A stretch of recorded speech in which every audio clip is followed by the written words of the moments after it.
There seems to be a movement in general I know in the United States, away from people knowing what actually goes on in the farm, and kids grow up thinking that stuff comes from a grocery store. They don't actually get to go out to the farm and see, and that creates problems for farmers in general. My mom and my dad handle the direct management of this part of the business.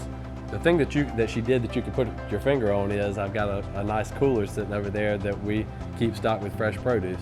But she did so much more than that, because she was an advocate for the local farmers and trying to provide an avenue for local farmers to be able to put their produce in local stores. She also advocated to the general public about supporting the local farms, eating healthy. She provided us with reusable shopping bags.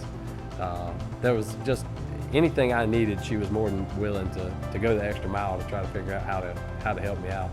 One of the biggest costs associated with starting the store was refrigeration, and produce doesn't last long. It's a short shelf life, and even shorter if you don't have good refrigeration to help maintain it. That cooler helps provide a display for our produce out where people can see it, and helps keep everything looking good. But the cost associated with buying a brand new cooler is not something we could have done by ourselves.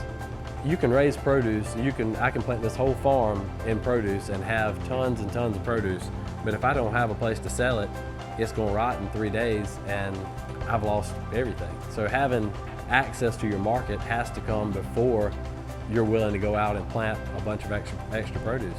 And that's probably the biggest hurdle that anyone getting into the produce business would face, is getting access to a reliable market to sell your product.